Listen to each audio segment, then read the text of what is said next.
Galit na ibinaba ni Marisa ang tawag. Galit na galit, ibinalik ni Jordan ang telepono kay Lauren at humihingi ng tawad. I'm sorry, honey. Hindi ko sinusubukang mahirapan ang iyong ina. Hindi naman sa ayaw ko siyang paupuin sa karwahe. Kaya lang Pinutol ni Lauren, naintindihan ko, hubby. Masyadong sumobra ang hiling ni nanay.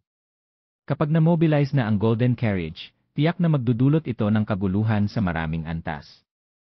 Alam kong napaka-low profile ng pamilya mo. Kahapon, noong sumakay kami sa golden carriage, kailangan nilang selyuhan ang mga kalsada at protektahan ako ng Royal Guards. Medyo napahiya ako. Tumango si Jordan. Tuwang-tuwa siya na ang kanyang asawa ay isang makatwirang tao. Kung ibang babae, baka nakipagtalo siya sa asawa niya at nasabi niya ang mga masasamang salita. Sa totoo lang, kahapon ang unang pagkakataon na ang ginintuang karwahe ng aming pamilya ay pinaandar sa lugar ng lungsod ng London. Ang aking lolo at iba pa sa pamilya ay hindi pa nagawa iyon dati. Napatakip ng bibig si Lauren sa gulat. Maging sina Kuya Jess at Sister Yumi ay hindi pa nakasakay nito sa lungsod noon. Umiling si Jordan. Hindi makapaniwala si Lauren. Masisisi ba ako ni Sister Yumi sa pagiging walang kabuluhan? Kamumuhian ba niya ako dahil dito? Pareho silang manugang ng pamilya Steele.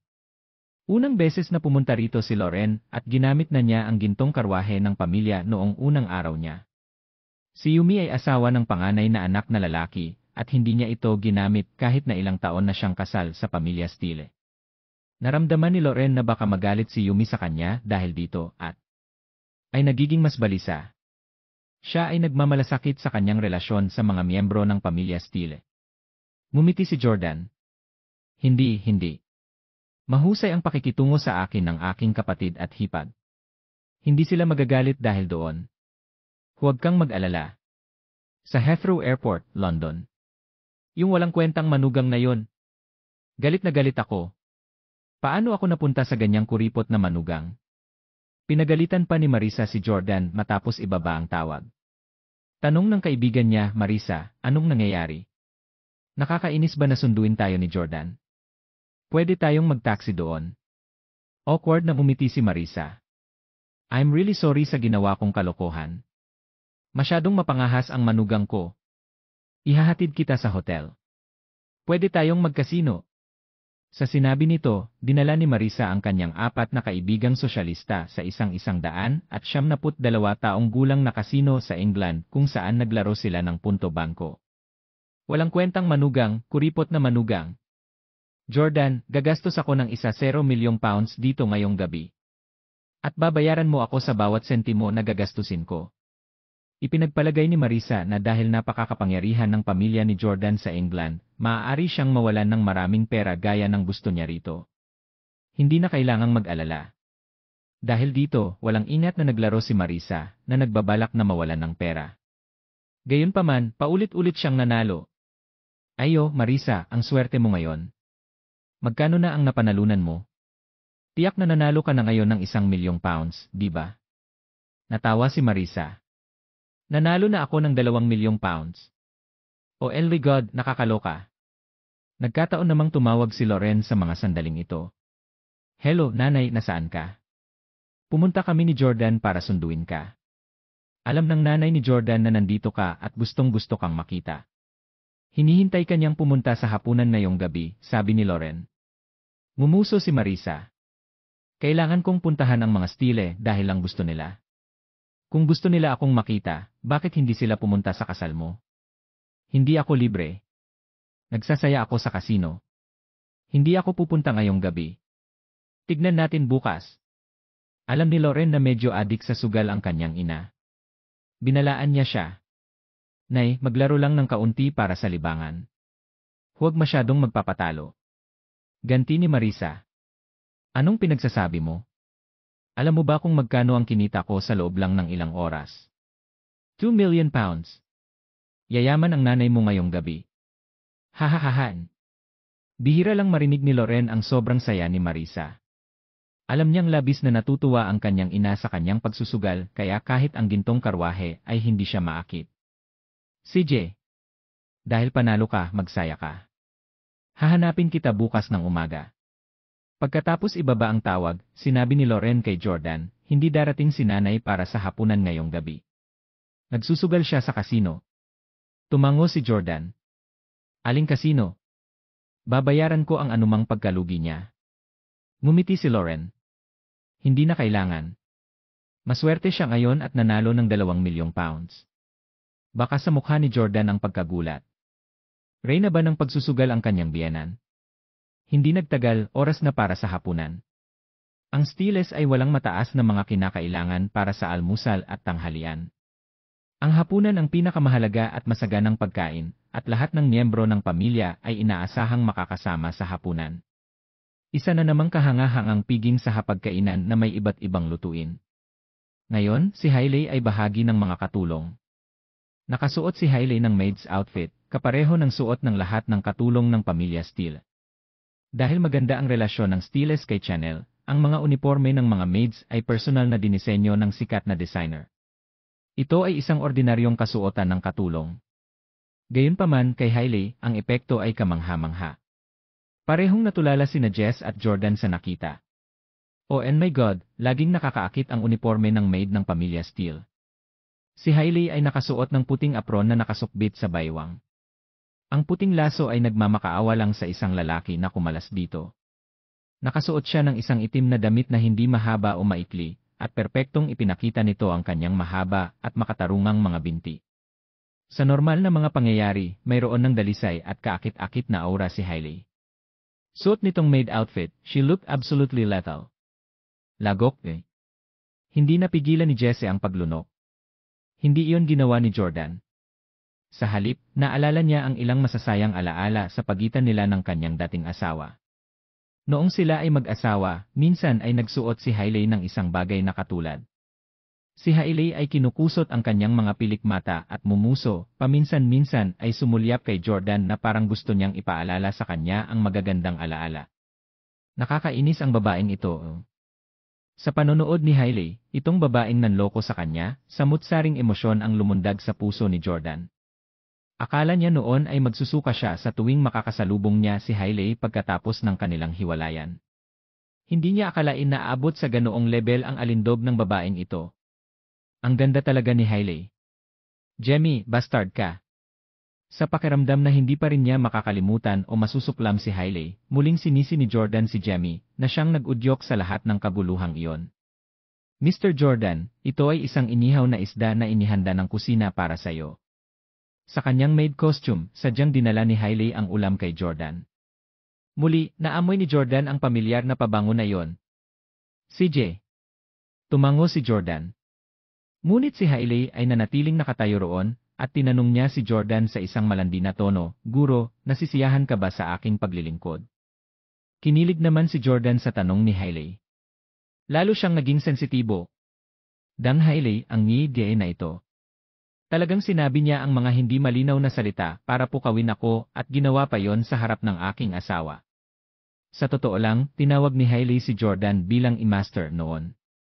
Ito ay noong sila ay gumaganap bilang master at servant sa kanilang Orlando Villa pagkatapos ng kanilang pagkakasundo. Malinaw na sinadya ni Hailey na tinawag si Jordan na master para ipaalala sa kanya ang mga magagandang panahong iyon. Bagamat maganda si Loren, hindi siya kasing sexy ni Hailey. Ang isang mabuting babae ay mas karapat-dapat na mahalin kaysa sa isang masamang babae. Gayunpaman, ang masasamang babae ay mas mahusay kaysa sa mabubuting babae sa ilang mga bagay.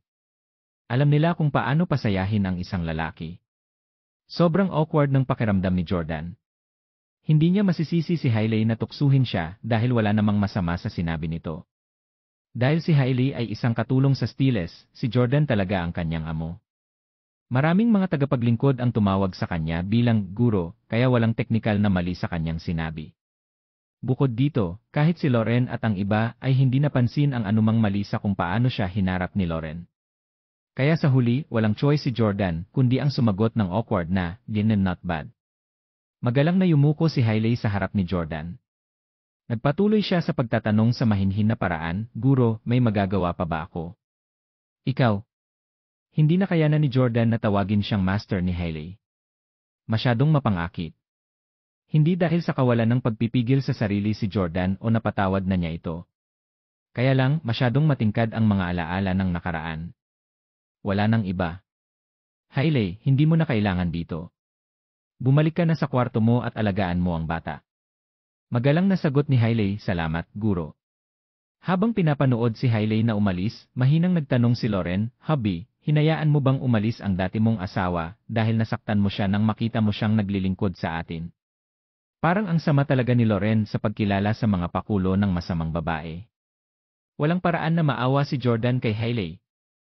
Kung sa bagay, medyo nahiya si Jordan nang makita niya ang mayabang na si Hailey na naghahain ng pagkain na parang katulong.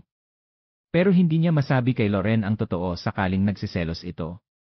Sa makatuwid, sinabi niya, kami ay dating mag-asawa kung tutuusin. Hindi nagtagal ay natapos ni Loren ang kanyang pagkain. Hindi siya nakainom ng kahit isang patak ng alak. Dahil nalasing siya sa unang hapunan niya rito at kumanta pa sa publiko sa unang pagkakataon, sapat na ito para tumigil siya sa pag-inom simula noon. Gayunpaman, si Jordan at ang iba pang miyembro ng pamilya ay umiinom sa buong pagkain. Tumayo si Loren at umalis pagkatapos niyang kumain. Gusto niyang makilala ang anak ni Jordan at Hailey.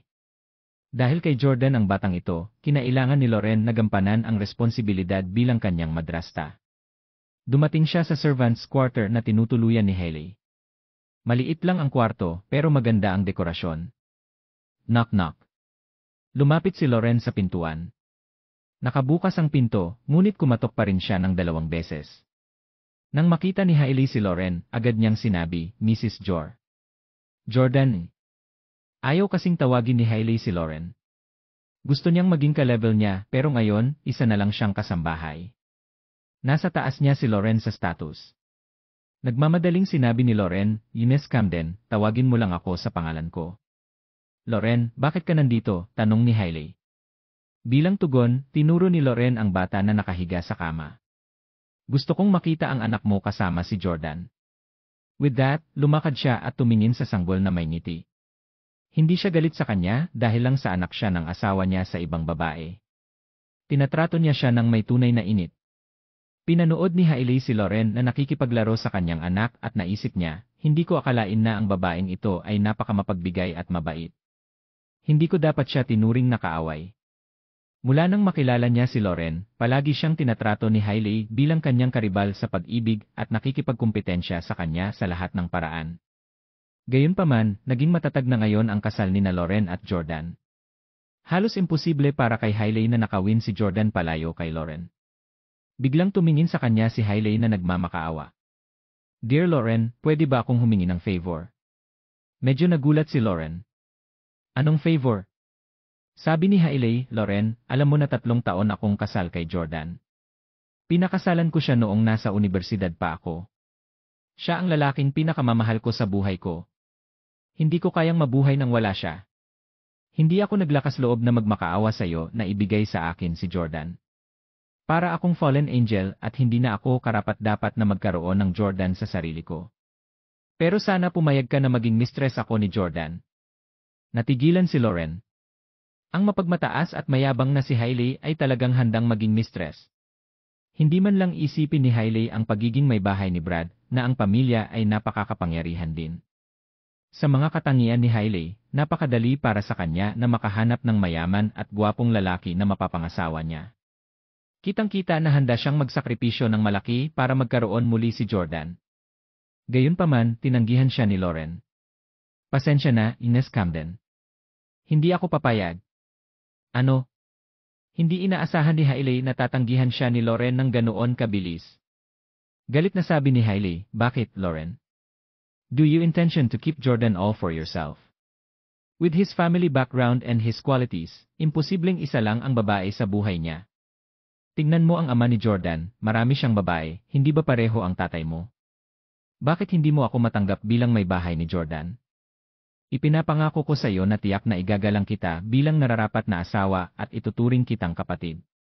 Sa 1 linggo, maaari siyang manatili sa iyo ng 4 na araw at makasama ako ng 3 araw. Okay lang ba yon? Kung hindi, maaari kang magkaroon ng 5 araw sa kanya at kukuha ako ng 2. Goodness, naisip na ni Hailey kung paano ilalaan ang oras ni Jordan sa loob ng 1 linggo. Gayunpaman, sabi ni Loren, gusto kong makasama si Jordan habang buhay, na walang ibang babae na nanggugulo sa atin. Sa buhay na ito, si Jordan lang ang mamahalin ko. Pigil ang pagsirit, galit na tumayo si Hailey. Masyado kang makasarili. Paano mo mamonopolya ang isang napakahusay na lalaki tulad ni Jordan? Kung ako pa ang asawa ni Jordan, papayag akong tanggapin ka bilang kerida. Basta masaya siya. Huminto saglit si Loren at nagpatuloy, pero alam ko rin na imposibleng ako lang ang mahal ni Jordan, the way I love him. So, I can accept it if he gets a mistress.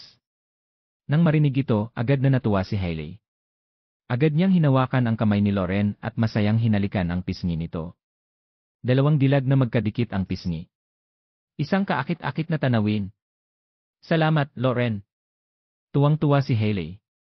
Akala niya ay pumayag si Loren na siya ang maging kerida ni Jordan. Gayunpaman, nilinaw ni Loren. Ernest Camden, mali ang pagkakaintindi mo. Pumayag akong magkaroon ng mistress si Jordan, pero hindi ako pumayag na maging ikaw ang mistress. Kung gayon sino? Nagtatakang tanong ni Hailey. Victoria Clark. Dalawa sa pinakamagandang babae sa buong Villa ang nakatayo sa loob ng servants' room na ito. Ang isa ay nakasuot ng uniforme ng katulong, habang ang isa naman ay nakasuot ng eleganteng pulang damit. Ito ang unang pagkakataon na nag-interact ang dalawang dilag na ito. Ang mga magagandang tao ay may kanilang pagmamataas at bihirang kumuha ng inisyatiba na lumapit sa iba. Matatanggap ko lang si Victoria bilang jowa ni Jordan. Hindi ako papayag na maging ikaw ito. Pinagtaksilan mo si Jordan noong kasama mo siya at hindi lang isang beses. Kung makakasama mo siya muli, natatakot akong gawin mo ang parehong bagay at saktan mo siya muli. Sumagot si Hailey, kung hindi lang dahil sa kapatid mo na dumating para pananakot sa akin at natulog sa akin para ipaghiganti ka, niloko ko ba si Jordan? Pananagutan mo ang ginawa ko kay Jordan. Hinala ko na hiniling mo sa kapatid mo para magkaroon ako ng anak sa ibang lalaki. Iyon ang dahilan kung bakit ako iniwan ni Jordan. Saka ka lang nagkaroon ng pagkakataon na pumalit sa akin. Nang marinig ang mga akusasyon ni Hailey, nagmamadaling depensahan ni Loren ang kanyang sarili, hindi ko hiniling kay Brad na gawin iyon. Isa pa, kahit wala si Brad, niloko mo sina Tyler at Kaiden. Nangangatwiran si Hailey, impulsive lang ako kay Tyler. At saka, pinatawad ako ni Jordan nang malaman niya. Pagkatapos naming magpakasal ulit, hindi ko siya pinagtaksilan. Wala akong ginawa kay Kaiden noong kasal namin. Sabi ni Loren, alam na alam mo kung ginawa mo o hindi. Anyway, hindi ako sasang-ayon na ikaw ang may bahay ni Jordan. Kapag nahanap na natin si Victoria, pwede mo siyang pag-usapan at tingnan kung hahayaan kanyang maging pangalawang mistress. Dahil doon ay tumalikod na si Loren para umalis. Gusto lang niyang magkaroon ng magandang relasyon sa anak ni Jordan. Hindi niya inaasahan na gagawa si Hailey ng ganoong kahindik-hindik na kahilingan. Kaawa-awa ang iyak ni Hailey. Gusto mo ako ang pangalawang mistress.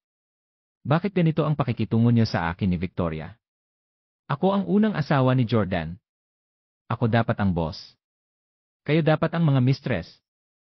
Loren, huwag mong isipin na napakaganda mo. Huwag mong isipin na napaka-outstanding mo. Sabihin ko sa'yo, kung hindi ko niloko si Jordan, hindi ka niya bibigyan ng pangalawang tingin. Hindi ka na magkakaroon ng pagkakataon. Histeryosong sigaw ni Hailey sa papaalis na figura ni Loren. Sa pagiging maayos ni Loren, pinili niyang umalis at tuluyang hindi pinansin si Hailey. Talo lang ang gagawa ng ganyang eksena. 4:00 ng umaga sa kasino. Si Marisa at ang kanyang mga kaibigan ay patuloy pa rin sa paglalaro ng punto-bangko ng masigla. Maraming nanonood ang nagkukumpulan sa kanila. Wow, Marisa, nanalo ka na naman. Ang swerte mo ngayon. Marisa, magdamag tayong naglalaro. Sapat na ang panalo mo. Bakit hindi tayo bumalik sa ating silid para magpahinga? Nagsusugal si Marisa mula hapon hanggang 4:00 ng umaga. Gumamit siya ng £1,000,000 para manalo ng 5 milyon. 5 milyong pounds. Hindi mapigilan ni Marisa ang mapangiti. Hahaha, nanalo ako ng 5 milyong pounds ngayong gabi. Tatawagan ko ang asawa ko at sasabihin ko sa kanya ang magandang balita. Tinawagan ni Marisa si Stefan, ngunit hindi ito sumasagot. Tara, 4:00 na ng umaga, tulog na ang asawa mo.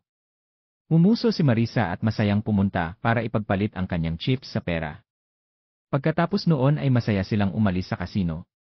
Gayunpaman, sa sandaling sila ay lumabas, ang ilang mga binata ay agad na sumugod at itinutok ang kanilang mga baril kay Marisa. Huwag kang gagalaw. Sumakay ka sa kotse. Sumama agad ang pakiramdam ni Marisa. Kasalanan niya ang lahat dahil sa pagiging masyadong mapagmataas at tumatangging umalis pagkatapos manalo ng marami. Alam ng lahat sa kasino na nanalo siya ng maraming pera sa isang gabi. Ito ay tiyak na nakakuha ng atensyon ng ilang masasamang tao.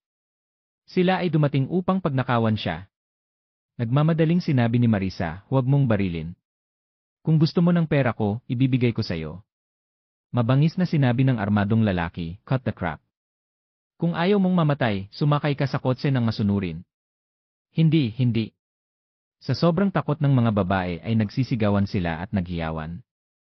Natakot si Marisa at napabulalas, sabihin ko sayo, hindi kami mga ordinaryong turista. Napaka-impluwensya namin sa England.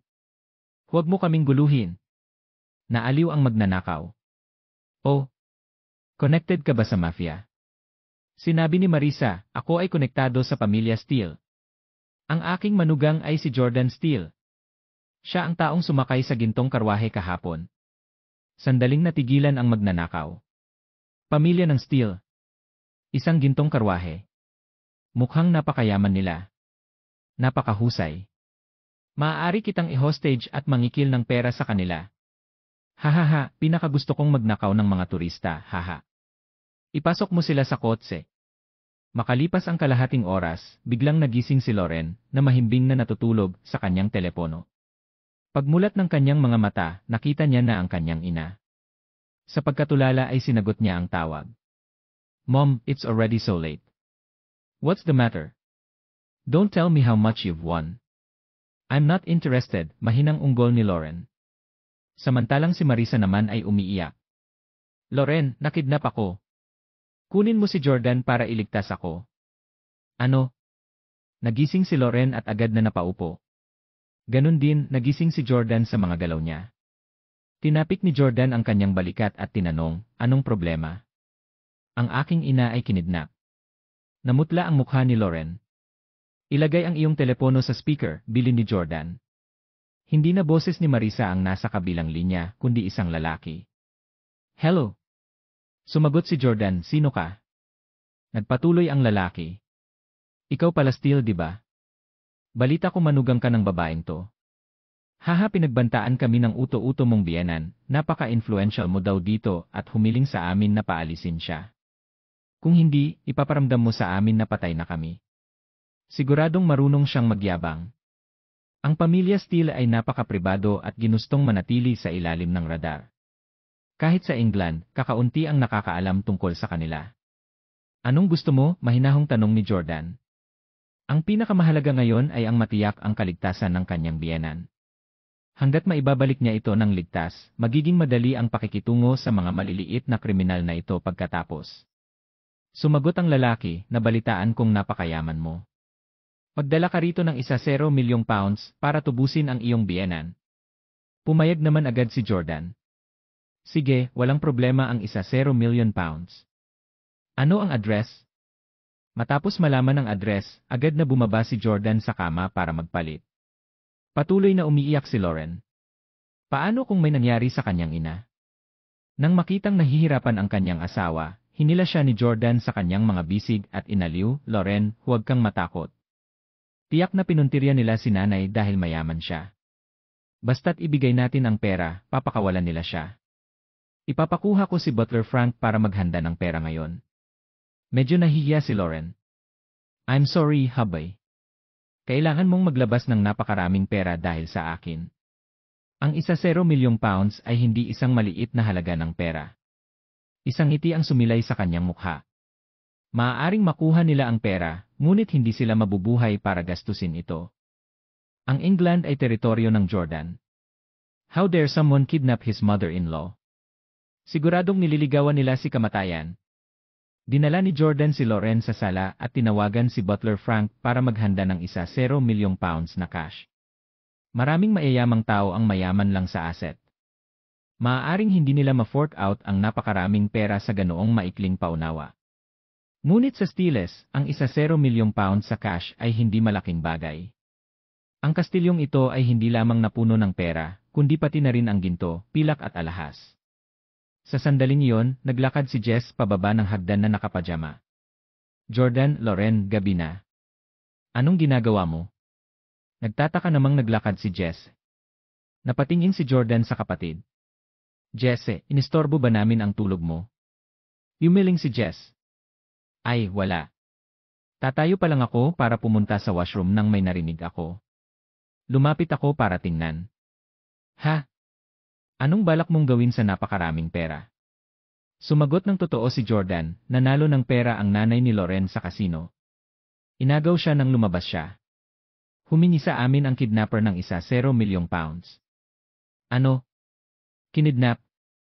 Sinong matapang na kidnapin ang mga in-laws natin? Agad na nabalisa si Jess.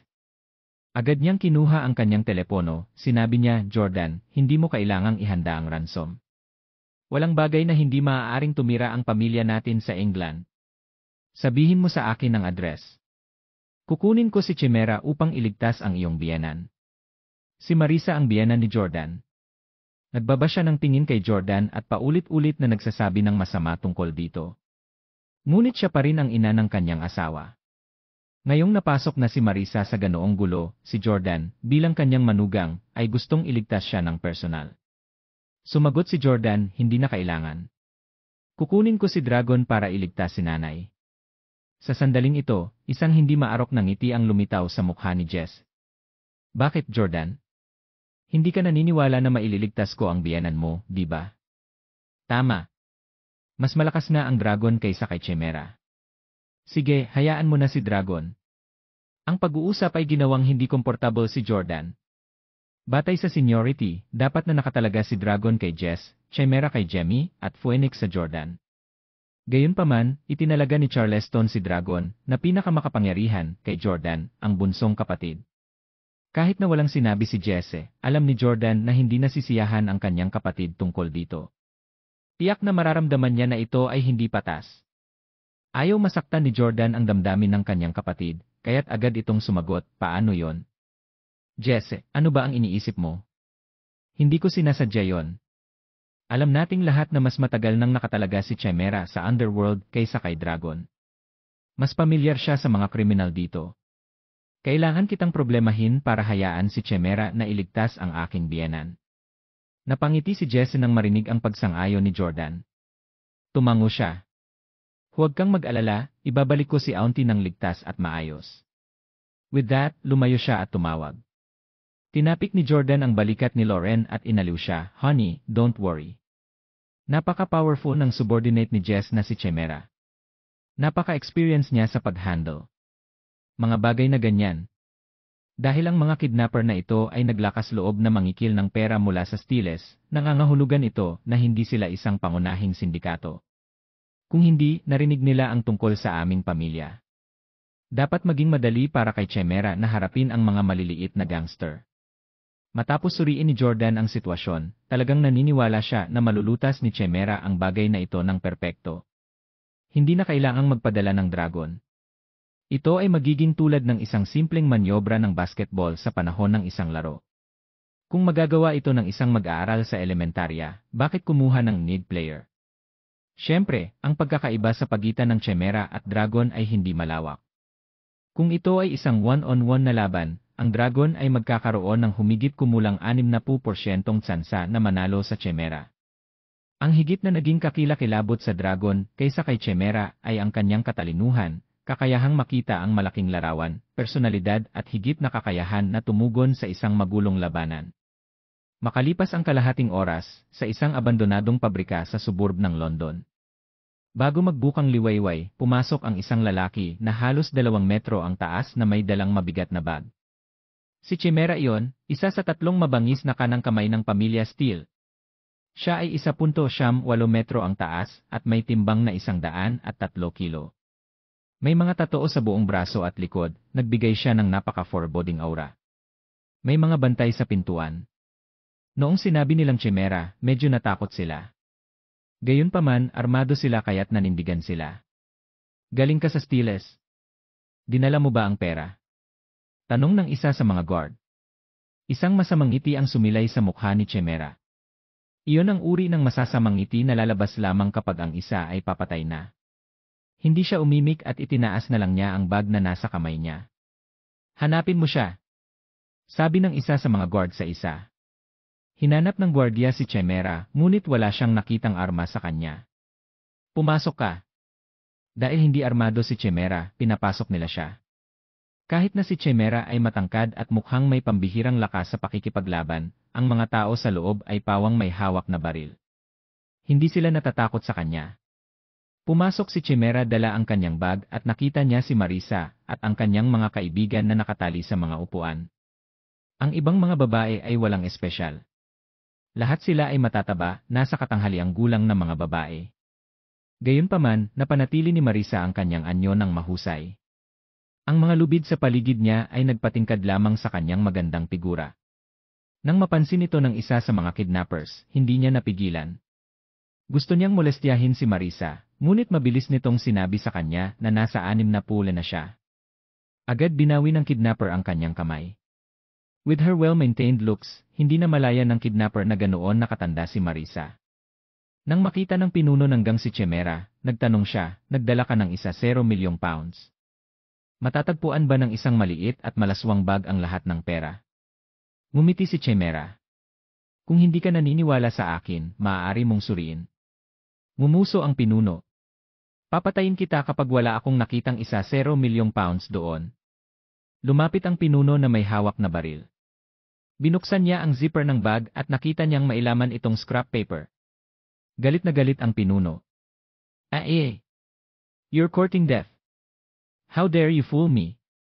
Agad na itinaas ng pinuno ang kanyang baril, nais na barilin si Chimera, ngunit mabilis na kumidlat ang reaksyon ni Chimera at sinuntok ang kanyang dibdib. Sa sumunod na segundo, inagaw ni Chimera ang baril at pinatay ang pinuno. Mayroong higit sa 100 gangster sa kasalukuyan. Naglabas silang lahat ng baril at itinutok kay Chimera. Gayunpaman, hindi natakot si Chimera.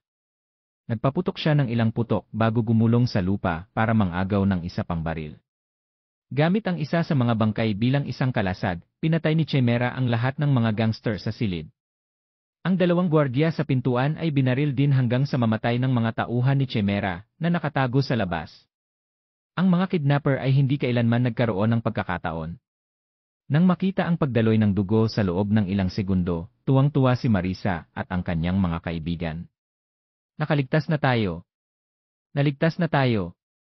Siguradong ang mabuting manugang ni Marisa ang nagpadala ng isang tao para iligtas tayo. Wow, ang galing ng lalaking ito at ang galing sa pagbaril. Marisa, nakakabilib ang manugang mo na may subordinate. Tuwang-tuwa rin si Marisa. Ang mi-start na yon, si Jordan, hindi niya ako binigo pagkatapos ng lahat. Sa loob ng isang gabi, si Marisa ay napunta sa matinding takot. Ngayong sa wakas ay nailigtas na siya, sobrang emosyonal niya kaya hindi niya napigilang umiyak. Matapos tanggalin ang mga gangster, naglakad si Chimera kay Marisa at tinanong, ikaw ang biyenan ni Mr. Jordan, tama ba? Nakatali ang mga kamay at paa ni Marisa kaya hindi niya mapunasan ang kanyang mga luha. Paulit-ulit siyang tumango. Ako ang biyenan ni Jordan, Marisa. Salamat sa pagligtas sa amin. Ngumiti si Chimera at naglabas ng punyal. Pinutol niya ang mga lubid sa katawan ni Marisa at iniabot ang isang pakete ng tissue para punasan ang kanyang mga luha. Pagkatapos ay kinalagan niya ang iba pang mga babae. Lahat sila ay lubos na nagpasalamat kay Chimera. Ang mga babaeng nasa katanghaliang gulang na ito ay bihirang makakilala ng lalaking kasing tangkad ni Chimera. Sobrang humanga din sila sa husay niya kanina lang. Tinanong ni Marisa si Chimera, Mister, ano ang pangalan mo? Magalang na sagot ni Chimera, ako ay tinatawag na Chimera. Ako ang nasasakupan ni Mr. Jess. Nandito ako sa kanyang utos na iligtas ka. Jess? Natigilan si Marisa. Bakit kapatid ni Jordan si Jess? Bakit hindi si Jordan ang nagligtas sa kanya? Damn you, Jordan. How dare you not send someone to save me? Akala ko ang matangkad at makapangyarihang lalaki na ito ay nasasakupan ni Jordan. Malaki ang pasasalamat ni Marisa kay Jordan kanina. Ngunit ngayon, ang kanyang pasasalamat ay nawala sa isang iglap. Ilalabas ko kayong lahat dito, patuloy ni Chimera. Hinatid sila ni Chimera pabalik sa downtown London. Natakot ang mga kaibigan ni Marisa. Hindi na sila nangahas na manatili sa England. Nagmamadali silang bumili ng plane ticket at dumiretso sa airport. Samantala, hinatid ni Chimera si Marisa sa Steel Castle. Naghihintay sina Jordan, Lauren at Jess sa sala. 6:00 na ng umaga nang sa wakas ay dumating si Marisa sa Steel Castle. "Sir, natapos ko na ang rescue mission." Lumapit si Chimera at nagsumbong kay Jess. "Nanay." Nang makita ni Lauren na nakasunod si Marisa sa likod ni Chimera, tuwang-tuwa siyang tumakbo. Masyadong emosyonal ang mag-ina kaya malayang tumulo ang mga luha. Maliwanag na pareho silang may matinding takot. Lumapit si Jordan at nag-aalalang nagtanong, "Ma, okay ka lang ba?" Nang makita niya si Jordan, inikot ni Marisa ang kanyang mga mata sa pang-aalipusta. "Ile." Hindi siya pinansin, nauna siyang naglakad papunta kay Jess at mumiti sa kanya. "Hello, Jess. We meet again. Naaalala mo pa ba ako?" Napangiti si Jess. "Naman. Ikaw ang biyana ni Jordan. Nagkita kami sa kasal ni Jordan dati. Ang ganda mo, paano ko makakalimutan?" Gumanti naman ng ngiti si Marisa. "Jess, si Chimera ba ang nasasakupan mo? Maraming salamat sa pagpapadala sa iyong lalaki sa isang mapanganib na lugar para iligtas tayo." Nang makita kong si Chimera ay pumasok na mag-isa para harapin ang napakaraming tao, talagang nag-alala ako para sa kanya. Tumawa si Jess. "Tita, huwag kang mag-alala. Maliit na bagay lang ito. Ang pakikitungo sa mga kriminal na iyon ay walang kinalaman kay Chimera. Noong ibinigay ko ang misyon na ito sa kanya, lalo ko siyang pinagbilinan na huwag hayaang masaktan man lang si Auntie. I wonder kung matagumpay niyang nakaya ito. Nasugatan ka ba talaga?" Mabilis na ikinaway ni Marisa ang kanyang mga kamay. Hindi. Niwalang oras ang mga kidnapper na yon para kumilos sa atin. Natapos sila ni Chimera sa loob lang ng ilang segundo. Napakaganda niya. Salamat sa iyo at naligtas ako. Lauren, pumunta ka kaagad at magpasalamat sa iyong bayaw. Iniligtas sila ng nasasakupan ni Jesse, kaya natural na dapat ibigay sa kanya ang kredito. Bilang resulta, si Jordan ay naging ganap na hindi nakikita. Kung nagpadala si Jordan ng dragon, nailigtas din niya si Marisa. Lumapit si Lauren at nagpasalamat kay Jess. "Salamat, Jess." "Salamat, Chimera."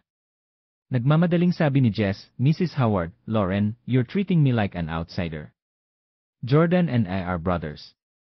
His family is my family. As his elder brother, I won't cheat on my duty. Either the way, Mrs. Howard, you have a major scare kanina. I've already asked the servants to prepare a rose bath for you.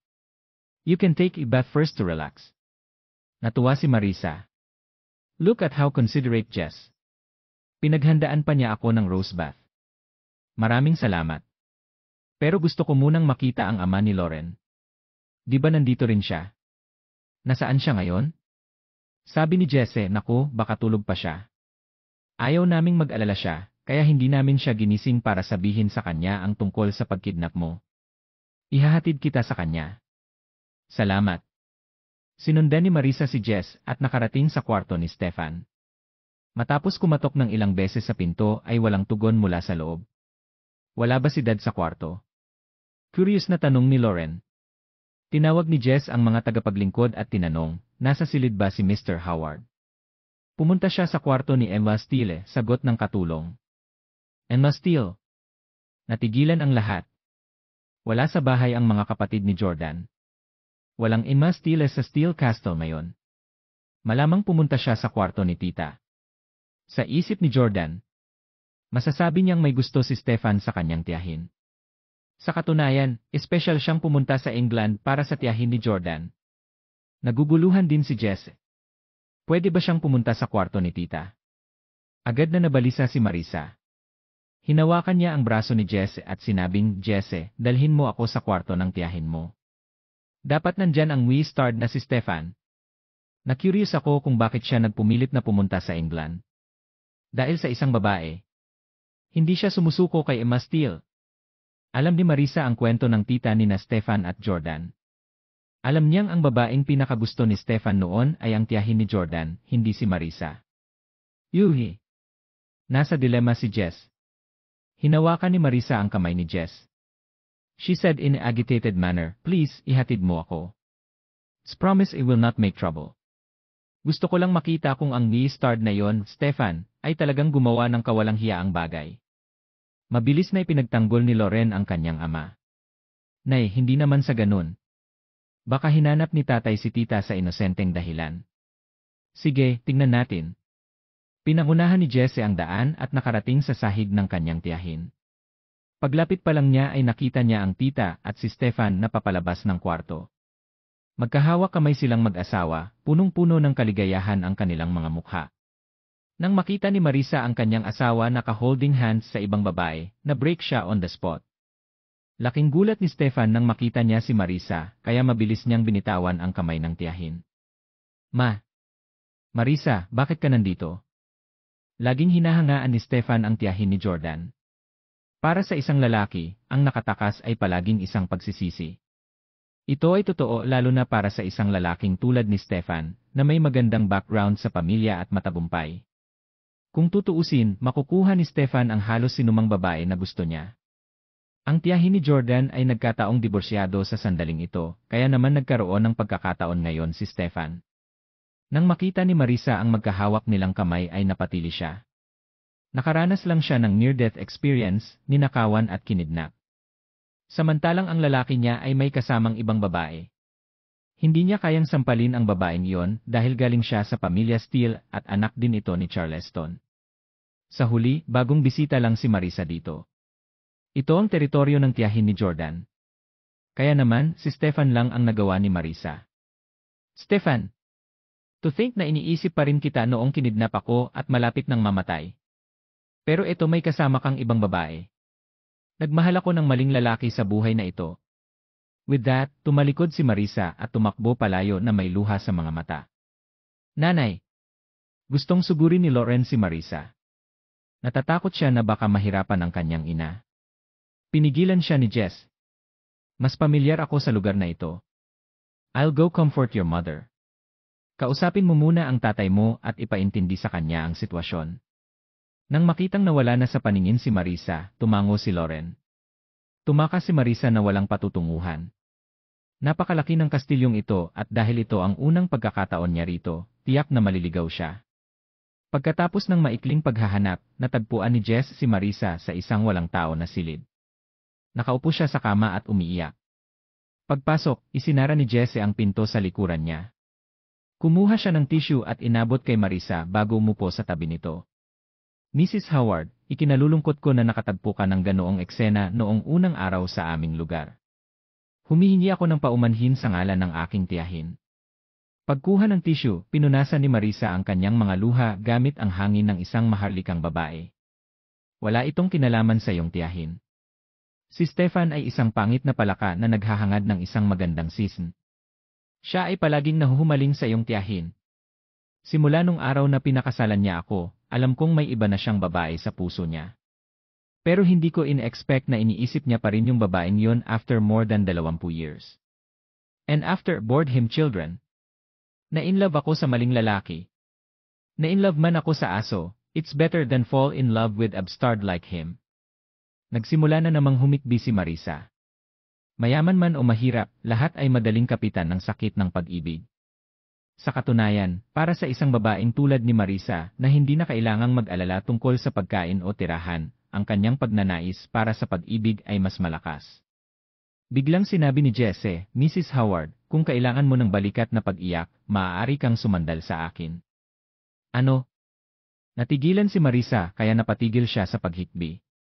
Inalok talaga siya ni Jesse ng kanyang balikat. Buti sana kung si Jordan ang mag-alok. Kung tutuusin, si Jordan ay manugang ni Marisa. Ang manugang ay parang kalahating anak na lalaki. Walang magiging problema kahit yakapin siya nito. Gayunpaman, si Jess ay halos hindi naugnay kay Marisa. Jess ni. Nagbago din ang tingin ni Marisa kay Jess. Palagi siyang may magandang impresyon kay Jess. Sa unang pagkikita nila, naramdaman niya na siya ay matatag, dominante, at mas matino kaysa kay Jordan. At kagabi, si Jesse ang nagpadala ng isang tao para iligtas siya. Kaya hindi nakakagulat na itinuring niya si Jesse bilang kanyang tagapagligtas. Napangiti si Jess. Bakit, Mrs. Howard? Hindi ba sapat ang lapad ng balikat ko? Sinabi ni Marisa na may malumanay na ekspresyon, paano yon? Jess, hindi mabilang na mga babae ang papatay para sumandal sa balikat mo. Kaya lang matandang babae na ako.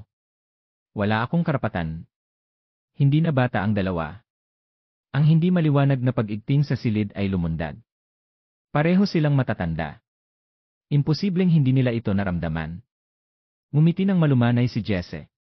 Actually, walang gaanong pinagkaiba sa mga edad natin. Mas matanda ako kay Jordan. Batang ina ka rin, no? Habang nagsasalita si Jess ay inabot niya ang buhok ni Marisa para haplusin. Ang hindi maliwanag na pagkilos na ito ay bumagsak sa paglaban ni Marisa. Nag-aapoy ang puso niya sa kagustuhang maghiganti kay Stefan. Pagkahilig niya, hinayaan niyang dumampi ang mga labi niya kay Jess sa isang mabangong halik. Sa kastilyo. Ang sala sa unang palapag. Si Loren at ang iba ay naghihintay sa sala. Nag-aalalang tanong ni Loren, bakit hindi pa bumabalik si nanay? Hindi kaya siya mahanap ni Kuya Jess? May nangyari ba sa kanya? Tinapik-tapik ni Jordan ang likod ni Loren, inaalo siya ni Jordan, hindi pwede. Nakatira si Jess sa kastilyo buong taon. Pamilyar na pamilyar siya sa bawat sulok. Imposibleng hindi niya ito mahanap. Gayunpaman, nag-aalala pa rin si Loren sa kanyang ina. Magmula nang malaman niyang kinidnap ang kanyang ina, sobrang inis na siya. Ngunit mahigit kalahating oras na ang nakalipas. Kung nahanap ni Brother Jess si nanay, dapat ay dinala na niya siya dito ngayon, sabi ni Loren. Tumingin si Jordan sa oras at naramdaman din niyang may mali. Tumayo siya at sinabing, let's go. Sasamahan kita para tingnan. Pagkatayo pa lang ng dalawa ay nakita na nila si Jess at Marisa na naglalakad pababa ng hagdan. Naglakad si Jess sa harapan sa kanyang karaniwang gawi. Pero medyo iba ang itsura ni Marisa. Bagamat ngayon lang niya naranasan ang pagtataksil ng kanyang asawa, hindi siya nagmukhang lungkot o galit. Sa halip, siya ay mukhang ipinanganak na muli. Bukod dito, patuloy niyang nilalaro ang kanyang buhok, na binibigyang pansin ang kanyang imahe kaysa noong siya ay unang dumating. Paano maaalagaan ng isang taong nagkaroon ng mental breakdown kung maganda ba siya? Nanay! Nagmamadaling lumapit si Loren. Ma, saan ka nagpunta? Tinakot mo ako kanina. May ginawa ka bang kalokohan? Mahinahong tumango si Marisa. Silly girl, alam ko kung anong klaseng tao ang tatay mo. Hindi ako gagawa ng katangahan para sa kanya. Sa sandaling iyon, lumakad si Stefan at ang tiyahin ni Jordan. Sabi ni Stefan, Marisa, mali ang pagkakaintindi mo.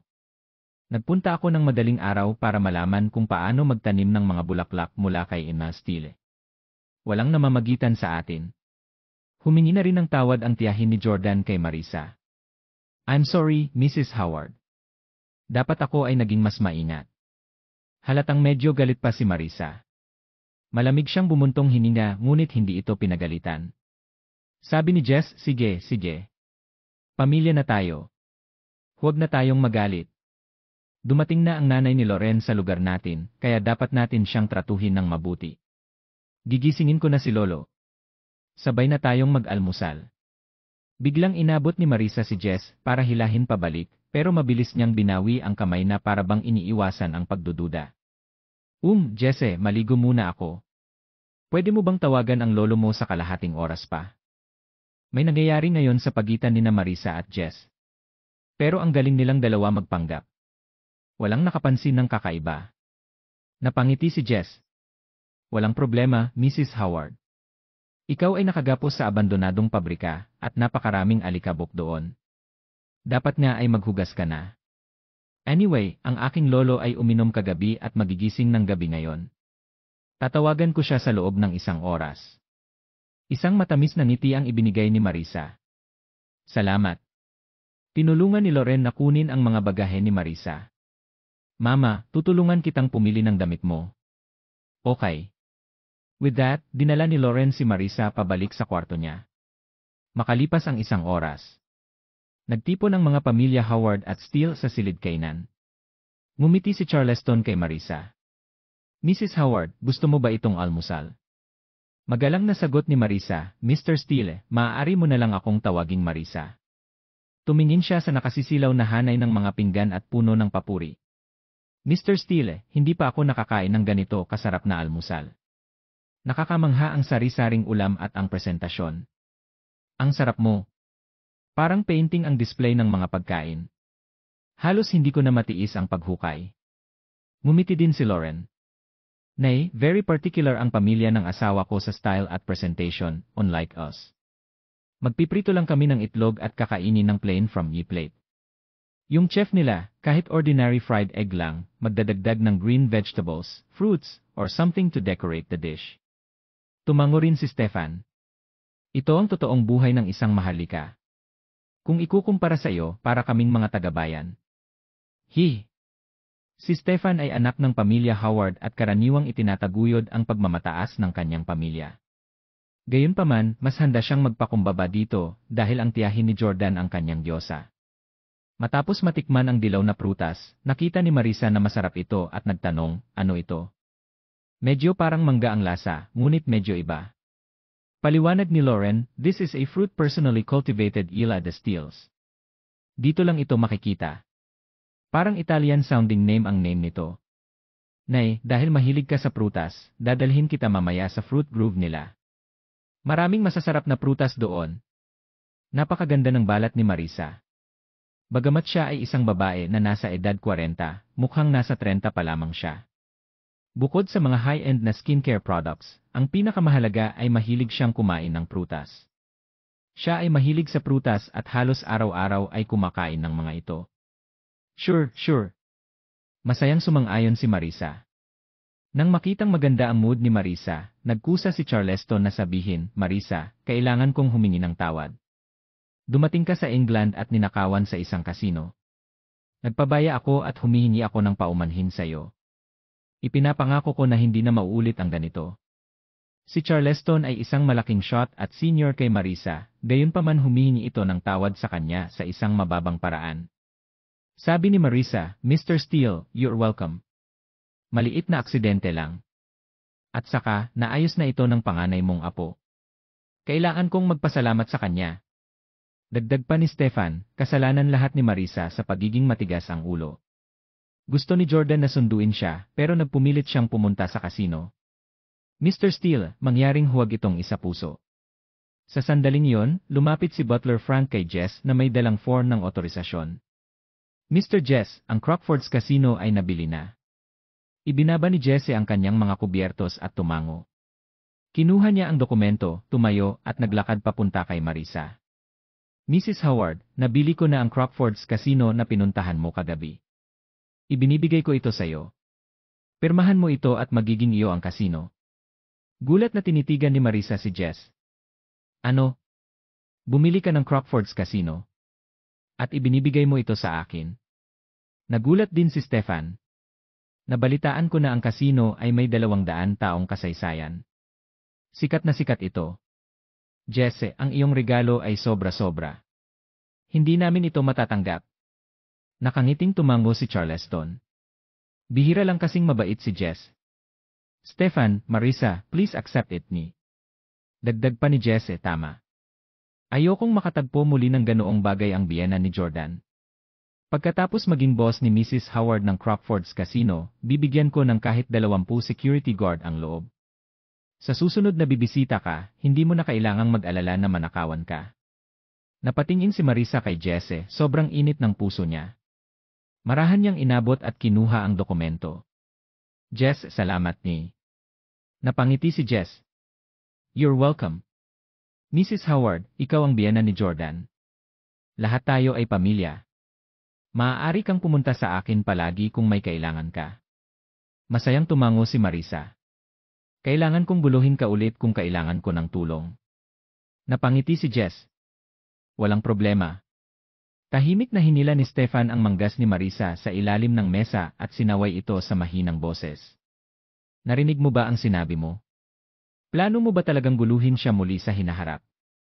Dapat nating subukan ang lahat upang maiwasan ang gulo dito. Huwag mong guluhin ang Steeles ng walang kabuluhan. Mahinang singhal ni Marisa. Really, do you care? Kapatid siya ng manugang ko. Ano bang masama kung humingi ako ng tulong sa kanya? Hindi ka ba humingi ng tulong sa tita ni Jordan? Ako. Sa pagbanggit nito, natahimik si Stefan. Sa sandaling iyon, nagpasalamat din sina Jordan at Lauren kay Jess. Salamat, Jess. Ngumiti si Jess at bumalik sa kanyang upuan. Jordan, napakagalang mo sa akin. Magagalit ako. Tuwang-tuwa si Lauren. Hindi niya inaasahan na ganoon pala ka-harmonious ang pamilya ng asawa.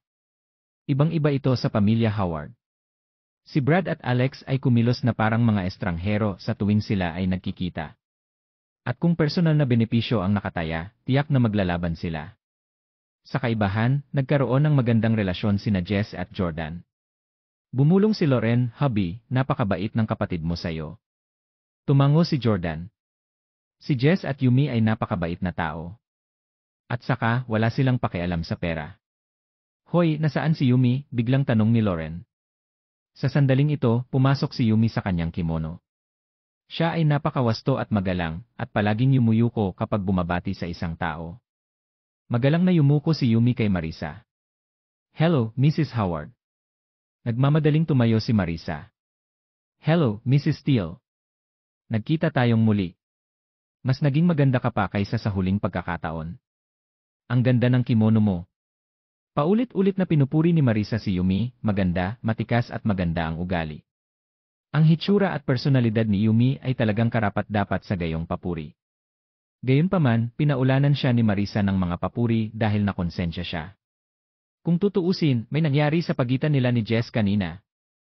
Si Yumi ay nakasuot ng orange at pink na kimono na may pattern ng crane, perpektong ipinapakita ang kanyang marangal na katayuan bilang nangungunang kagandahan ng Japan.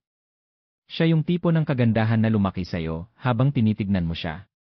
Kung mayroon man, si Yumi ay hindi inferior kahit na sa pinakamagagandang babaeng celebrity sa Japan. Ngumiti si Yumi kay Marisa. "Mrs. Howard, kung gusto mo, may bibigay ko sa'yo." Nagmamadaling nagpasalamat si Marisa. "Sige, salamat, salamat." Sa sandaling ito, tinanong ni Jess si Yumi, "Yumi, nagawa mo na ba ang mga bagay na hiniling ko sa'yo?" Tumango si Yumi. Iniabot niya ang isang notebook ng Smithson kay Jess. Kinuha ang notebook, tumayo si Jess at pinasa kina Lauren at Jordan. Curious na tanong ni Jordan, "Ano ito?" Sumagot si Jess, "Ito ang talaan ng lahat ng mga tindahan na pagmamay-ari namin ni Yumi sa buong mundo, kabilang ang mga kasino sa Las Vegas at Macau, mga hotel sa Japan, mga pasilidad ng innovation, at mga plastic surgery na ospital sa South Korea. Ikaw, Lauren, Mr. at Mrs. Howard ay maaaring tumingin at tingnan kung mayroong anumang bagay na gusto mo sa loob. Maaari kang pumili ng anumang gusto mo. Ibibigay ko ito sa'yo." Natouch naman si Lauren. Hindi ba masyadong mabait ang kapatid na ito? To think na kusa niyang ibibigay sa kanyang nakababatang kapatid ang alinman sa kanyang mga ari-arian. Agad namang pinuri ni Marisa si Jess, "Mr. Steele, you sure know how to bring up a child." Tignan mo naman kung gaano kalapit si Jess kay Jordan. Bilang kuya niya, si Jess ay palaging nagpaparaya sa kanyang nakababatang kapatid. Wala siyang ipinaglalaban at inalok pa niya ang kanyang mga ari-arian para mapili ni Jordan. "Say, kung ang dalawang anak ko lang ay kalahating kasing ganda mo." Nakisabay din si Stefan sa pambobola. "Mr. Steele, kailangan mo talagang turuan kami kung paano magpalaki ng bata sa tamang paraan. Marami kaming matututunan sa'yo." Tumawa si Charleston. "Hindi ko masyadong ginawa. Noon pa man ay matinong bata sila." Si Jess at Yumi ay walang pakialam sa mga material na bagay tulad ng pera. Lauren, Stefan at Marisa, dahil nag-offer si Jess, "Please choose whatever you like. Don't stand on ceremony." Natuwa si Marisa. "Sige, hindi na tayo mahiya." "Haha." Umupo si Marisa sa tabi ni Lauren at masayang binuksan ang notebook. Napagtanto niya na si Jesse ay nagmamay-ari ng higit sa 800 kumpanya sa buong mundo. Ang mga asset na nakalista ay mula sa mga klinika at ospital ng plastic surgery hanggang sa mga hotel at casino. Bukod dito, lahat sila ay mga high-end na establishmento. Sa huli, pumili sina Marisa at Lauren ng 15 kumpanya. Agad na ipinaalam ni Jesse ang person in charge ng 15 na korporasyon na baguhin ang kanilang pagmamay-ari sa pamilya Howard. Makalipas ang 2 araw, naunang umalis ang tiyahin ni Jordan. Makalipas ang 1 linggo, umalis na rin si Stefan.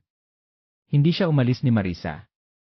Sa halip, pinili niyang manatili at patuloy na samahan ang kanyang anak na babae. Lumipas ang 1 pang araw. Bumalik si Yumi sa Japan dahil may malubhang karamdaman ang kanyang lola. Isang hapon, nasa taniman ng prutas sina Jordan at Lauren. Nakasuot sila ng sunshades habang naglalakad sila sa kakahuyan para mamitas ng mga prutas. Naglalaro at nagtatawanan sila habang nagtatrabaho. Samantala, sina Marisa at Jesse ay nasa isang silid sa liblib na bahagi ng kastilyo. Inayos ni Marisa ang kanyang damit na mula ang mukha. Jess, salamat. Matagal na akong hindi naging ganito kasaya. Ibinalik mo ako sa panahon noong bata pa ako at umiibig. Ngumiti si Jesse at sinabing, makakasama lang kita sa ganitong paraan. Kailangan kong sabihin sa iyo na hindi ako hihiwalay kay Yumi. Tumango si Marisa. Siyempre, naintindihan ko. Hindi ko rin iwan ang pamilya Howard. Matalino silang dalawa. Isa lamang itong kaayusan na mutually beneficial. Ito ay hindi ang uri ng relasyon na isa ay masyadong seryoso at makakuha ng isang diborsyo para sa. Alam din ni Marisa na hindi siya karapat-dapat kay Jess sa kanyang edad ngayon. Tumingin siya sa kanya. Buntong hininga, kung ibinato lang sa iyo ni Jamie ang anak ko noon. Sana naging manugang ka na lang. Tumawa si Jess. Napaka-outstanding din ni Jordan. Dapat subukan mong magustuhan siya hanggat gusto mo. Ako. Ganti ni Marisa. Hanggat hindi makatayo at makalakad ang anak ko, hinding-hindi ko mapapatawad si Jordan. Ay, Jesse, pwede ba kitang tanungin ng personal? Sasabihin mo ba? Hawak ang kamay ni Marisa, matalik na sinabi ni Jess, we're already in such a relationship. Tiyak na wala akong itatago sa'yo. Ano ang gusto mong malaman? Tanong ni Marisa, anong mga sikreto ang meron ang pamilya mong Steele? Noon pa man ay gustong malaman ni Martin ang sikreto ng pamilya Steele. Kung malalaman ni Marisa ang tungkol dito, hindi mawawalan ng saysay ang paglalakbay niya sa England. Siguradong mapupuri siya pagbalik niya. Sagot. Sagot ni Jess, actually, walang sikreto ang pamilya namin. Sinadya naming gumawa ng ilusyon na may mga sikreto para ma-curious kami ng mga nangungunang pamilya. Sa ganitong paraan, bibigyan mo kami ng mga benepisyo at gagawa ka ng paraan para mapalapit sa amin. Papayag ka rin na pakasalan ang mga inapo namin. Halimbawa, ang anak mo, si Lauren, at ang asawa ko, si Yumi. They are both family from. Natigilan si Marisa. Ha? Walang sikreto. Isang gawa lang. Napangiti si Jess. Iniisip mo ba na ang mga Steele ay isang grupo ng mga sinungaling? Awkward na umiti si Marisa. Hindi. Magandang diskarte ito. Say, ang biyanan ko noon pa man ay naiisip na may sikreto ang pamilya Steele. Pinilit niyang pakasalan si Lauren kay Jordan. Kung hindi dahil doon, hindi ako papayag na pakasalan si Lauren ni Jordan. Sayang lang at close na close sila ni Lauren at Jordan ngayon. Bilang nanay niya, hindi ko akalaing magagawa ko silang paghiwalayin. Sabi ni Jesse, sa totoo lang, maaaring hindi ganoon katibay ang relasyon ni Jordan sa iyong anak. Mahal na mahal ng anak mo si Jordan, pero gusto o obligado lang niya ang anak mo. Ang babaeng talagang mahal niya ay si Victoria Clark. Nagalit si Marisa sa narinig niya. Anong sabi mo? He's already married to my daughter and born child with her. Bakit niya iniisip pa rin ang ex-girlfriend na yon? Ngumiti si Jordan. Hindi si Victoria ang dating kasintahan ni Jordan. Hindi sila naghiwalay. Nabalitaan ko mula sa Jordan na nang mawala si Victoria, hinala niya na ang pamilyang Howard ang nasa likod nito. Upang malaman ang tungkol kay Victoria, wala siyang ibang pagpipilian kundi ang pakasalan si Lauren. Kung hahanapin ni Jordan si Victoria balang araw, tiyak na makakasama niya. Medyo matanda na si Victoria. Bakit hindi mo pag-isipang hayaan ang iyong anak na babae ang maging kerida? Bang! Inihagis ni Marisa ang tasa sa kanyang kamay sa lupa at galit na sinabi, makakalimutan niyang gawing mistress ang anak ko. Kasal na siya ngayon sa anak ko. Kahit gaano pa kalalim ang relasyon nila ni Victoria, hinding-hindi ako papayag na magpakasal siya sa iba. Siya lang ang mahal ng anak ko sa buhay na ito. Kailangan din niyang mahalin siya ng buong puso. Kung hindi niya kaya, hayaan silang maghiwalay. May ngiti sa labi ni Jess nang marinig ang salitang divorce. Kaya lang, lumipas ang isang linggo. Isang umaga, pumunta agad si Jordan sa kwarto ng kanyang lolo pagkagising niya. Nagkaroon siya ng 2 panaginip kagabi. Ang unang panaginip ay ang madalas niyang panaginip. Kabilang dito ang sikat ng araw, ang dalampasigan, at ang damit pangkasal. Ikakasal muli sina Jordan at Hailey. Katabi nila si Elle, na sumailalim sa plastic surgery, at ang matalik niyang kaibigan, si Rachel. Samantala, si Rachel, ang hindi tapat na babae, ay nakipagkasundo sa kanyang asawang si Corey. Magka-holding hands sila. Matapos magising sa kalagitnaan ng gabi, nagkaroon ng pangalawang panaginip si Jordan. Sa panaginip na iyon, binaril si Victoria at tumalsik ang kanyang dugo sa buong lupa. Namiss niya siya ng sobra. Kailangan niyang tiyakin ang kanyang kaligtasan at hanapin siya. Kung hindi siya makakapagpahinga sa kapayapaan. Knock knock. Lolo, kumatok si Jordan sa pinto. Pumasok ka. Nakatayo na si Charleston at nakatingin sa isang mapa ng mundo na may magnifying glass sa kanyang silid.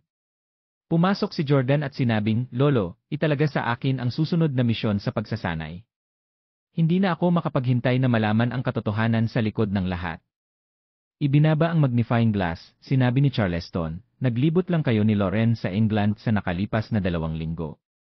Hindi ka ba bibisita sa ibang mga bansa sa Europe? Kapag nagsimula ka na sa iyong bagong pagsasanay, wala ka ng maraming oras para makasama ang iyong asawa. Mula nang dumating siya sa England, namasyal si Jordan sa ilang lungsod sa Ingles kasama sina Loren at Marisa. Sabi ni Jordan, hindi ko ma-enjoy ang pagiging masaya kasama si Loren at kalimutan ang lahat tungkol kay Victoria. Tumango si Charleston. Alam kong nami-miss mo pa rin siya. Akala ko rin siya ang unang babaeng iuwi mo.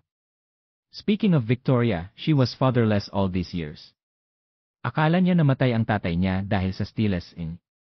Sa puntong ito, tumanggi si Charleston na magpatuloy dahil ang mga sumusunod na salita ay may kinalaman sa lihim ng pamilya. Sa halip, sinabi ni Charleston, ang susunod na misyon na ibibigay ko sa iyo ay ang iyong huling misyon. Pagkatapos mong makumpleto ang misyon na ito, sasabihin ko sa iyo ang lahat ng mga sikreto ng pamilya at ang katotohanan sa likod ng aming peking pagkamatay ni Norman. Nang marinig ito, natuwa si Jordan. Malalaman na kaya niya ang totoo. Malalaman na kaya niya ang sikreto ng kanyang pamilya. Naranasan na niya ang lahat ng kailangan niya. Hindi na siya bata. Oras na para magmana ng negosyo ng pamilya. Tanong ni Jordan, Lolo, pakisabi sa akin kung ano ang misyon na ito. Sabi ni Charleston, para sa misyong ito, gusto kong subukan ang iyong mga kakayahan sa pagsisiyasat at pakikipaglaban. Gusto kong hanapin mo ang iyong pangalawang kapatid na lalaki, si Jamie, at ibalik siya sa pamilya. Natigilan si Jordan. Hanapin si Jamie? Ang misyon na ito ay napakasimple sa hitsura. Ngunit sa katunayan, ito ay mas mahirap kaysa sa anumang misyon na ginawa ng Jordan. Sina Jesse, Jordan at Jamie ay sumailalim sa parehong pagsasanay mula noong sila ay mga bata pa. Lahat sila ay eksperto sa pag-iwas sa pagtuklas. Kung gustong magtago ni Jamie, walang makakahanap sa kanya. Matagal nang hinahanap ni Jess si Jamie, ngunit wala pa rin siyang ideya kung nasaan siya. Ipinadala rin ng Stiles si Salvatore upang hanapin sina Jamie at Victoria. Ito ay tulad ng paghahanap ng isang karayom sa isang dayami. Ganon din para kay Jordan. Kung magtatago siya, tiwala siya na walang makakahanap sa kanya sa loob ng 1 o 2 taon. At saka, hindi lang hanapin siya ng lolo ni Jordan. Gusto niyang ibalik niya si Jamie sa pamilya. Kung ayaw bumalik ni Jamie, siguradong may away. Bilang karagdagan, nasa ilalim niya si Jamie ng mahusay na Phoenix. Maaaring isang tao lang si Phoenix, ngunit kinatawan din niya ang isa sa mga nangungunang puwersa sa mundo. Bukod dito, si Charleston ay nagtakda ng isang panuntunan kapag siya ay nag-ayos ng Dragon, Chimera at Phoenix. Kapag na-assign na sila, magiging loyal lang ang tatlong ito sa kanilang mga amo. Sa madaling salita, maaaring baliwalain ng Dragon, Chimera at Phoenix ang utos ng mga magulang nina Charleston at Jordan. Sila Jess, Jamie at Jordan lang ang makikinig. Phoenix N. Sumakit ang ulo ni Jordan nang maisip niya ang masamang tao. Mahihirapan siyang harapin kung makakasalubong niya ito. Tinanong ni Jordan, maaari ko bang gamitin ang Dragon? Sinabi ni Charleston, syempre, magagamit mo ang lahat ng mapagkukunan at koneksyon na mayroon ka. Ngunit gusto kong ipangako mo sa akin na hindi mo sasaktan ang iyong pangalawang kapatid. Tumango si Jordan. CJ. Kailan mo balak umalis? Tanong ni Charleston. Sinabi ni Jordan, Lolo, aalis na ako. Ibabalik ko si Jamie para makita ka. Lumabas ng kwarto si Jordan at bumalik sa kwarto niya. Pero pagpasok pa lang niya ay napagtanto niyang nandito rin si Marisa para makita si Loren. Nang makitang nakabalik na si Jordan, nagtanong si Marisa, "Jordan, nasaan ka kaninang umaga?" "Napag-uusapan lang namin ni Loren na pupunta kami ngayon sa France. Dalhin mo kami doon." Sinimulan ni Jordan ang pag-impake ng kanyang mga bagahe na balisa. "Pasensya na, abala ako. Binigyan ako ng aking lolo ng isang bagong misyon. Kailangan kong umalis." "Ni." Nang marinig ito, namutla ang mukha ni na Marisa at Loren. Nagmamadaling nagtanong si Marisa, "Anong misyon ang ibinigay sa iyo ng lolo mo?" Sinabi ni Jordan, "Hiniling niya sa akin na hanapin ang aking pangalawang kapatid." Nang marinig ito ni Marisa, sinabi niya, "Hanapin mo ang iyong pangalawang kapatid. Ang tawag mo rito ay isang misyon. Siya ang iyong lolo. Hindi ba pwedeng tawagan na lang niya si Jemmy? Maaari bang suway ng iyong pangalawang kapatid ang utos ng iyong lolo?" Nagmamadaling hinila ni Loren si Marisa pabalik at sinabing, "Nay, hindi mo kilala ang pamilya ng asawa ko. Huwag kang magbulalas ng kalokohan. Walang balita tungkol kay Jemmy nitong mga nakaraang panahon. Walang sinuman sa pamilya ang maaaring makipag-ugnayan sa kanya." Malamig na singhan ni Marisa. "Jordan, huwag mong isipin na hindi ko alam na kasama ni Jemmy ang dati mong manliligaw, si Victoria. I think you're just pretending for Jemmy when in fact, you're looking for Victoria, right? No wonder na nagmamadali ka sa pag-impek ng mga bagahe mo." Nagulat si Jordan na alam ni Marisa ang tungkol kay Victoria na kinuha ni Jemmy. Sinipa ang mga bagahe ni Jordan sa isang dominanteng paraan, tumayo si Marisa sa kanyang harapan upang pigilan siya sa pag-impake. "Jordan, let me ask you. Makikilala mo ba si Victoria kapag nahanap mo na si Jemmy?" Hindi nagsinungaling si Jordan. Nagpatuloy si Marisa. "Okay, let me ask you again. Kung makikita mo si Victoria, puputulin mo ba ang lahat ng relasyon sa kanya? O makakasama mo siya ulit?" Nagbago ang ekspresyon ni Loren. Tahimik siyang nakatayo sa gilid at hindi nagsalita. Si Jordan ay hindi nagsisinungaling. Sumagot siya, "Hindi ko alam."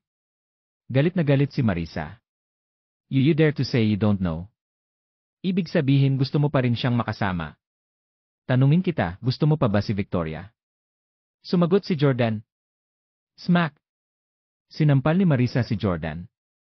"Baliw ka. Paano ako napunta sa isang playboy at iresponsableng manugang na tulad mo? 2 buwan ka palang kasal sa anak ko at hinahanap mo na ang dati mong manliligaw. Paano mo nagagawang tratuhin si Loren ng ganito?" Sumakit ang puso ni Loren nang makitang sinasampal si Jordan.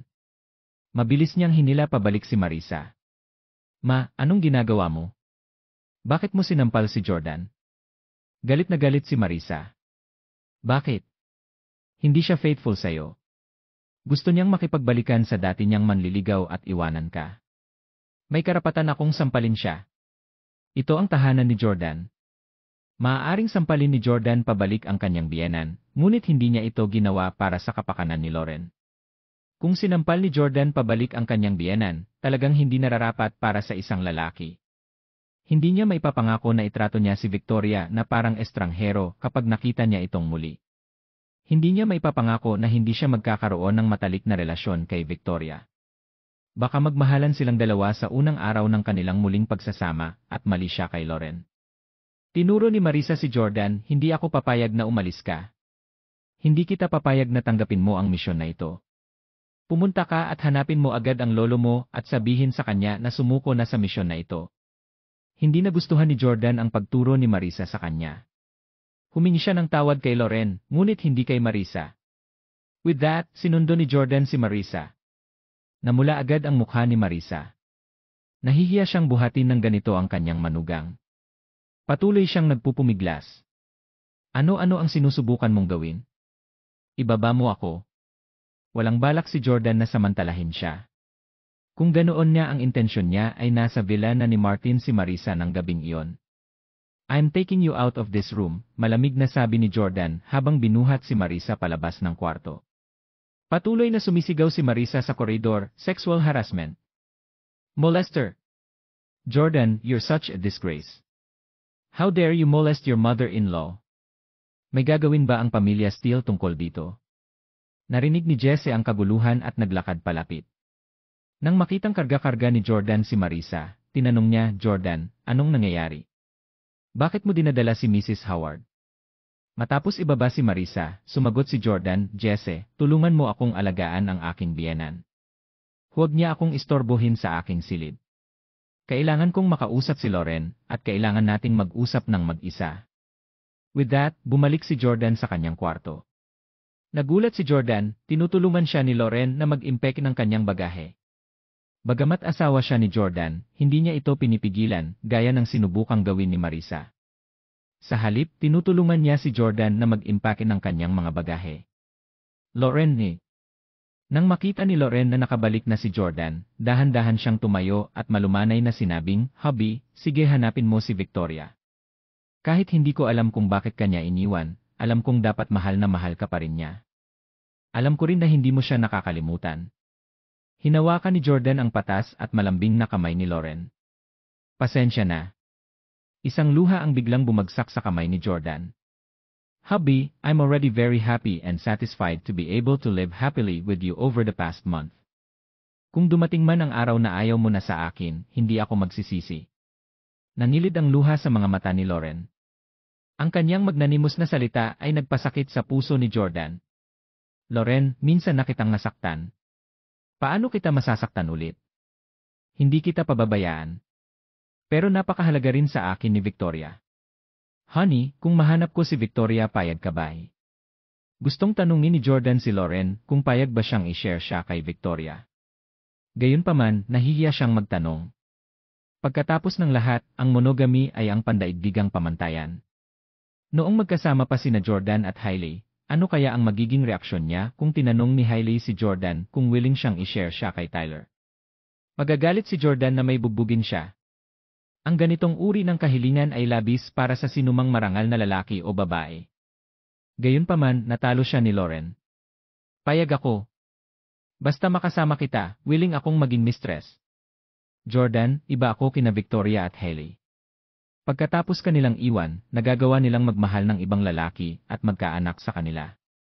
Pero nakatadhana ako na ikaw lang ang mahalin sa buhay na ito. Dahil sa sakit ko, imposibleng makasama ako ng ibang lalaki. Hindi talaga kita kayang iwan.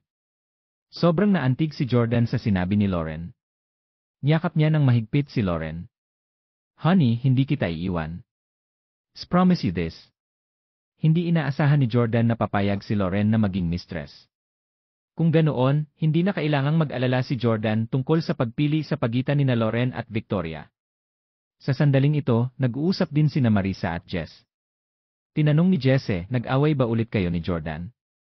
Bakit? He has always been respectful towards. Ikaw. Galit na sinabi ni Marisa, tama ka. Hinahangad pa rin ni Jordan si Victoria. Gusto niyang ipak ang kanyang bagahe at hanapin si Victoria. Medyo nataranta si Jess. How is that possible? Kasama ni Victoria ngayon si Jemmy. Hindi niya alam kung nasaan sila. Paliwanag ni Marisa. Nag-ayos ang lolo mo ng bagong training mission para kay Jordan. Gusto niyang hanapin ni Jordan si Jemmy. Opisyal nang hahanapin ni Jordan ang dati niyang kasintahan. Ano? Binigyan siya ni lolo ng bagong misyon para mahanap si Jemmy. Biglang nabalisa si Jess. Sagot ni Marisa, ngayon lang sinabi sa akin ni Jordan. Anong mali? Tila galit na galit si Jess habang tumatakbo pababa sa kwarto ni Charleston. Knock knock. Lolo. Kumatok si Jess sa pintuan ni Charleston at pumasok. Tinanong niya, Lolo, nagtalaga ka ng bagong misyon sa Jordan para mahanap niya si Jemmy. Tumango si Charleston. Gusto kong ibalik siya ni Jordan. Masyadong nabalisa si Jess. Naka-assign na ako na hanapin si Jemmy at ibalik siya. Bakit mo ipinasa kay Jordan ang misyon na ito? Malamig na sabi ni Charleston, Jess, kanina mo pa hinahanap si Jemmy at marami ka nang nagamit na resources namin.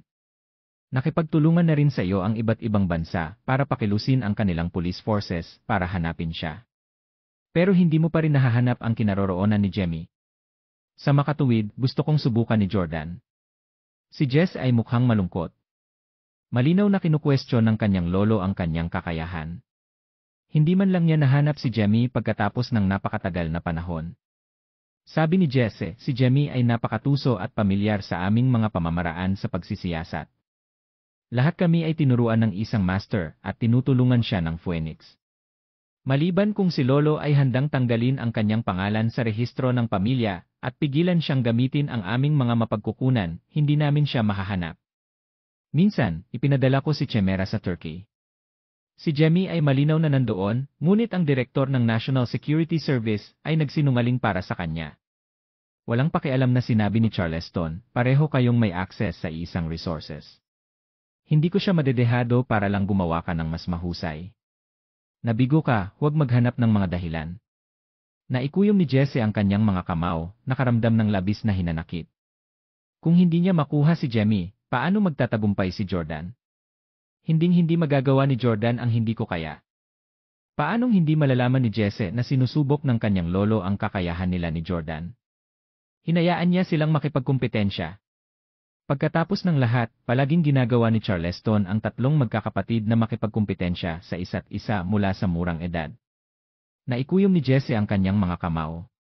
Lolo, hahanapin ko talaga si Jamie bago si Jordan. Wait and see. Dahil doon, galit na lumabas si Jess. Inayos ni Jordan ang kanyang mga bagahe at nagpaalam sa kanyang pamilya. Hindi siya nag-aksaya ng oras sa paghahanap kay Dragon. Dragon, matagal na noong huli tayong nagkatrabaho. Lumipad si Zephyr 3 papunta sa Kastilyo para sunduin ako. Mahaba-habang biyahe ang sasamahan mo sa akin. Ako. Nakuha ko. Isang malakas na hangin ang biglang umihip sa isang bakanting damuhan sa labas ng Steel Castle. Dala-dala ni Jordan ang kanyang mga bagahe, at ang kanyang buhok at damit ay nililipad sa hangin habang siya ay nakaugat sa lupa. Mukha siyang dominante. Oh my God, ano ito? Nanganganib ba si Hubby? Nakatayo sa pasukan ng kastilyo, tumingin si Loren kay Jordan sa malayo at nag-alala. Nakatayo rin sa pintuan sina Marisa at Jess. Dumating sila para paalisin si Jordan. Tanong din ni Marisa, Jesse, ulan na naman ba? Bakit biglang may malakas na hangin? Madalas umuulan sa England at simula nang dumating si Marisa dito, bihira na siyang makakita ng maaliwalas na kalangitan. Ipinaliwanag ni Jess, Loren, Mrs. Howard, huwag kang mag-alala. Iyan ang stealth jet ng aming pamilya. Stealth jet? Sandaling natigilan sina Loren at Marisa. Hindi bihira para sa mayayamang pamilya ang magkaroon ng pribadong eroplano. Bilang halimbawa, ang pamilya Howard ay mayroon ding sariling pribadong jet. May ginintuang karwahe pa nga ang Stiles, kaya hindi nakapagtataka na mayroon din silang pribadong eroplano. Gayunpaman, kahit na ang dalawang babaeng ito mula sa mayayamang pamilya Howard ay hindi pa nakakita ng stealth jet dati. Hindi nagtagal ay lumitaw ang isang puting silweta sa maluwag na damuhan. Unti-unti, lumitaw ang buong jet. Ito ang personal na stealth jet ng Jordan, na mayroon ding mga kakayahan sa labanan. Tinawag itong Zephyr 3. Paliwanag ni Jess. Ito ang personal na stealth jet ni Jordan, Zephyr 3. Ang aming pamilya ay may kabuang 3 stealth jet. Sila ay tinatawag na Zephyr 1, Zephyr 2 at Zephyr 3. Kasama ko si Zephyr 1. May Zephyr 2 si Jamie. Tuwang-tuwa si Loren habang nakatingin kay Zephyr 3. Simula nang ikasal siya kay Jordan, sa kanya na rin ang Zephyr 3. Gayunpaman, hindi ito binanggit ni Jordan sa kanya. Tanong ni Loren, Brother Jesse, wala akong masyadong alam sa eroplano, pero gustong-gusto ng kapatid ko ang lahat ng bagay na militar. Narinig ko sa kanya na ang stealth jet ay nakakapagtago lamang sa radar detection. Hindi ito maaaring hindi makita ng mata. Logically speaking, dapat nakita natin ang stealth jet. Pero bakit hindi natin makita ang jet na ito? Hindi nakasagot ng diretsyo si Jess. Sa halip, ngumiti siya. Loren, kakaunti ang nalalaman mo tungkol sa mga stile. Hindi naman sa ayaw kong sabihin sa iyo, ngunit sa ilang mga bagay, kahit ang sarili mong asawa ay walang karapatang malaman. Nairita si Loren sa pagmamataas ni Jess. Sumagot siya, naniniwala ako sa asawa ko. Balang araw, malalaman niya ang lahat. Nang makita ang ugali ni Loren, agad na nagalit si Marisa, Loren. Paano mo kakausapin ang iyong bayaw ng ganyan? Tumingin si Jess kay Loren at malamig na ngumuso. Walang sabi-sabi, tumalikod siya at bumalik sa kastilyo. Kasabay nito ang paglapag ni Zephyr 3 sa damuhan at isang matangkad na tao ang lumabas ng eroplano. Ang taong ito ay may taas na 1.73 metro at may timbang na 105 kilo. Siya ay may mahabang buhok na nakatali sa likod at mukhang parehong Pino, ngunit may kakayahang gumawa ng matinding karahasan. Iyon ay dragon. Malamig at walang ngiti ang dragon. Lumapit siya kay Jordan at magalang na binati. Pagbati, guro. Kanina. Bukod kay Dragon, mayroon ding mahigit 100 lalaking nakasweet na sumusunod sa likuran. Lahat sila ay mukhang marangal. Mga subordinate sila ni Dragon. Ang mga lalaki ay nagmula sa isang malawak na hanay ng mga nasyonalidad. Kasama sila sa mga elite sa kani-kanilang bansa. Ito ang kapangyarihan ni Jordan. Sila ay ganap na tapat kay Jordan. Pagbati, guro. Sabay-sabay na sigaw ng mga lalaki.